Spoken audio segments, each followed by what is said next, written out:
In the previous class, we have already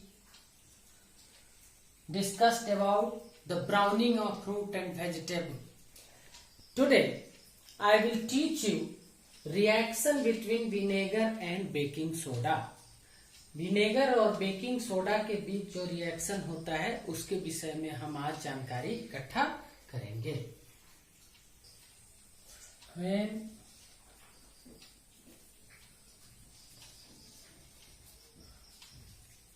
vinegar reacts with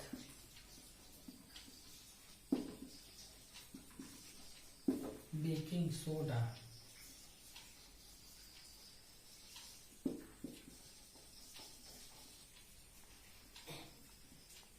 carbon dioxide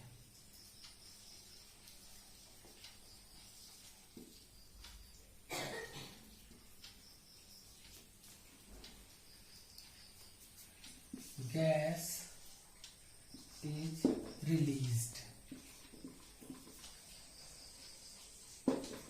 जब vinegar baking soda से reaction करता है तो carbon dioxide gas release करता है. अब प्रश्न उठता है कि हम कैसे पहचानेंगे कि कार्बन डाइऑक्साइड गैस ही है. इसके पहचानने का दो तरीका है, जिसमें एक तरीका आपके बुक में दिया है, एक तरीका और मैं अलग से आपको बता रहा हूं. एक तरीका कार्बन डाइऑक्साइड गैस को पहचानने का क्या है कि कार्बन डाइऑक्साइड गैस जब लाइम वाटर से गुजरता है, लाइम वाटर चूना पानी को कहते हैं, तो जब लाइम वाटर से गुजरता है तो लाइम वाटर को दूधिया बना देता है, मिल्की बना देता है, वह बिल्कुल सफेद दूध के जैसे हो जाता है. यह कार्बन डाइऑक्साइड गैस की पहचान है. दूसरी पहचान क्या है जो हम आसानी से कर सकते हैं कि कार्बन डाइऑक्साइड गैस जो है वो जलने में रुकावट पैदा करती है, किसी चीज को जलने नहीं देती. तो यदि कहीं कार्बन डाइऑक्साइड गैस है और वहां हम जलती हुई माचिस की तिल्ली ले जाते हैं तो माचिस की तिल्ली बुझ जाती है. इस तरह से हम ये जज कर सकते हैं कि ये बना हुआ गैस जो विनेगर और बेकिंग सोडा के रिएक्शन से जो गैस बना है वो कार्बन डाइऑक्साइड गैस ही है, क्योंकि जैसे ही हम उसके पास जलती हुई माचिस की तिल्ली ले जाएंगे वो माचिस की तिल्ली जलती हुई बुझ जाएगी.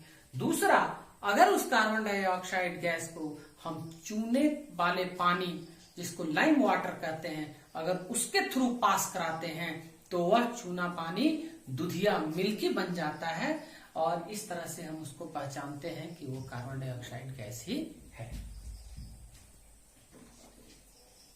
When carbon dioxide gas passed through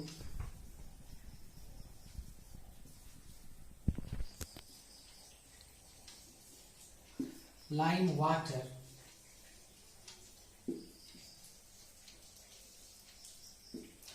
it turns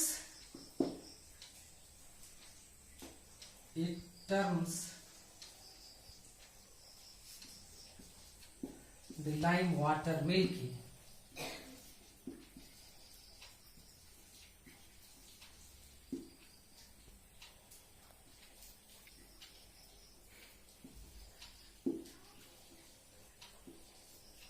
Due to formation of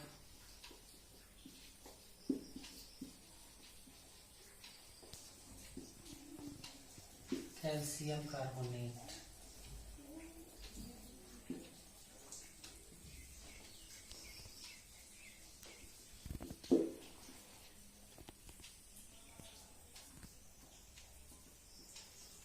Calcium carbonate.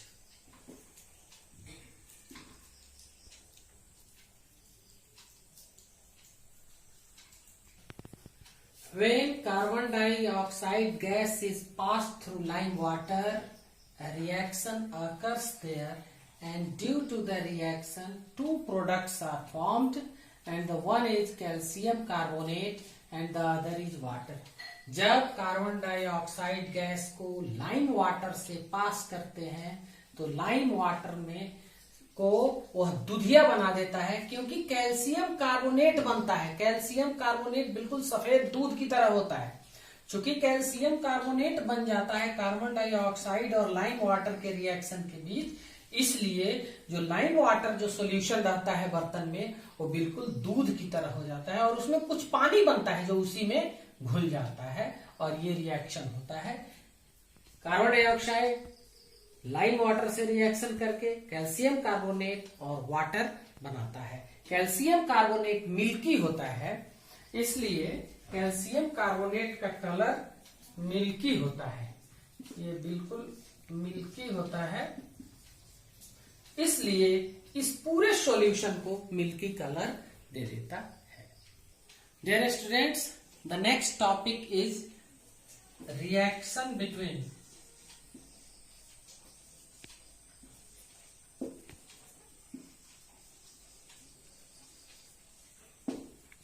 copper sulfate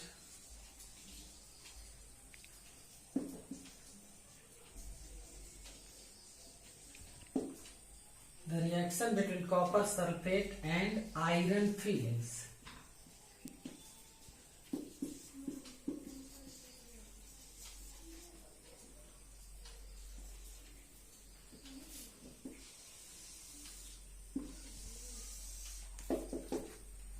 copper sulphate और लोहे का बुरादा, ये बहुत महीन लोहे का बुरादा होता है, बिल्कुल मैदा की तरह, आटे की तरह बहुत छोटा छोटा कण होता है, उसको आयरन फिलिंग्स कहते हैं। तो कॉपर सल्फेट और आयरन फिलिंग्स के बीच रिएक्शन जो होता है उसके बारे में देखें। बेटा एक चीज ध्यान देना, ये फिर 10th क्लास में भी पढ़ना है, इसको डिस्प्लेसमेंट रिएक्शन भी कहते हैं। This is a displacement reaction.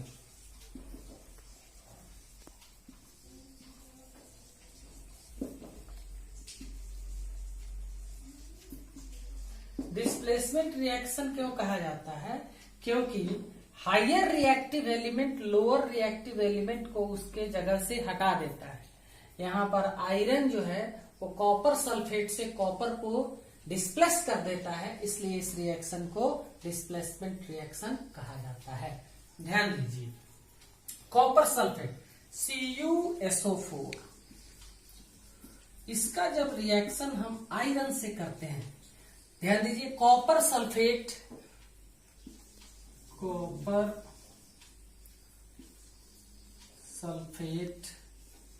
इसका कलर ब्लू होता है, ब्लू कलर का होता है। आयरन ब्लैक होता है, हम लोग जानते ही हैं। उसके बाद जब ये रिएक्शन होता है तो यहां से कॉपर को ये आयरन रिप्लेस कर देता है और खुद बना लेता है आयरन सल्फेट FeSO4 और कॉपर अकेला हो जाता है। अब जो ये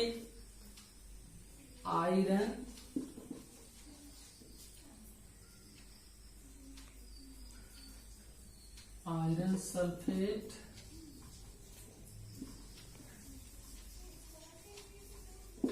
कॉपर,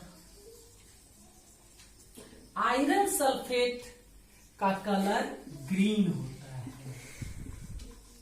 यानी कि जब हम लोग कॉपर सल्फेट सॉल्यूशन में आयरन फिलिंग्स डालते हैं जो ब्लू कलर का होता है, थोड़ी देर के बाद 1-2 मिनट के बाद रिएक्शन जब हो जाता है तो जो सॉल्यूशन हमारे पास बचता है वो आयरन सल्फेट सॉल्यूशन होता है और उसका कलर ग्रीन हो जाता है और कॉपर उसमें बनकर अलग हो जाता है।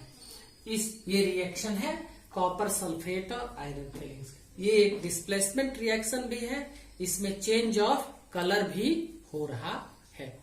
Okay dear students, in the next class we will learn something about the 1 number questions given in your chapter end, and we will make some answer to them, and the long answer question plus short answer question is already taught by me previously, so you can answer all the questions. If any problem occurs, you can call me.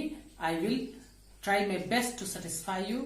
I will try my best to resolve your problem. Okay, thank you, thanks a lot.